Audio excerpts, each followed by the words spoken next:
Bonjour et bienvenue dans cette série de vidéos consacrée à l'apprentissage du Tai Chi Chuan de la famille Yang. Alors je vais continuer l'enseignement aujourd'hui. Je vais montrer un mouvement supplémentaire. Donc chaque jour je montre un mouvement supplémentaire, une vidéo, un mouvement. Si vous voulez revoir les mouvements précédents, je vous invite à vérifier que vous êtes abonné à la chaîne YouTube et regarder dans les numéros qui précèdent les mouvements qui ont précédé celui-ci. Alors aujourd'hui, je vais vous montrer les poissons yin-yang. En tout cas le premier des poissons yin-yang parce qu'il y en a deux. Et on va donc partir du dernier mouvement que j'avais montré qui était Han. Ici, donc, on avait poussé comme ceci la position donc, de départ de Han pour les poissons yin-yang. C'est tout le poids sur la jambe droite. Le bassin est tourné vers l'est, puisqu'on a le nord, le sud, l'est et l'ouest.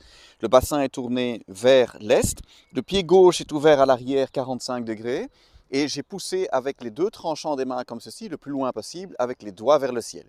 Alors pour le premier poisson yin-yang, on va reculer comme ceci en mettant tout le poids sur la jambe gauche et on va placer le majeur au creux du coude et le pouce sur l'avant-bras. Ça c'est la première partie du mouvement. Donc je vais reprendre à partir d'ici. On a tout le poids sur la jambe droite, on va reculer sur la jambe gauche, placer le majeur au creux du coude et le pouce sur l'avant-bras. Encore une fois, première partie du mouvement, on recule, on place le majeur au creux du coude et le pouce sur l'avant-bras. Voilà. Alors ça, c'est la première partie du mouvement. Je vais l'enchaîner avec la deuxième partie.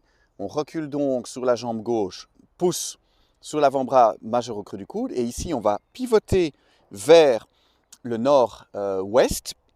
On va ramener le pied droit en même temps vers le nord. Tout le poids est bien sur la jambe gauche. Et on va passer la main gauche au-dessus de la main droite pour frapper du tranchant de la main en direction nord-ouest. Donc en fait à 45 degrés entre le nord et l'ouest, comme ceci. Je reprends le mouvement dans son entièreté. Donc on recule, majeur au creux du coude, pouce sur l'avant-bras, tout le poids sur la jambe gauche. On pivote, on ramène le pied au nord, pied droit au nord. On frappe avec le tranchant de la main gauche au nord-ouest. Encore une fois. On recule, majeur au creux du coude, pouce sur l'avant-bras, tout le poids sur la jambe gauche. On pivote, on ramène le pied droit au nord et on frappe avec le tranchant des mains au nord-ouest. Alors regardez bien, la main gauche passe au-dessus. Donc je recule comme ceci et la main gauche passe au-dessus de la main droite pour frapper avec le tranchant en direction du nord-ouest. Le majeur de la main droite est en face du creux du coude gauche ici, en protection. Donc c'est un mouvement où on va venir frapper au niveau de la gorge potentiellement et on a le majeur ici au creux du coude en protection.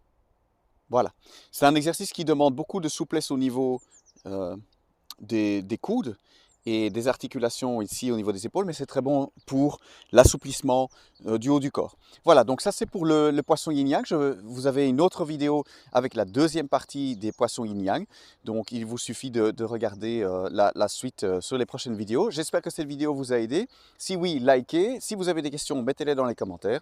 Et on se retrouve bientôt pour une vidéo dans la suite de l'enchaînement. À bientôt et bon travail.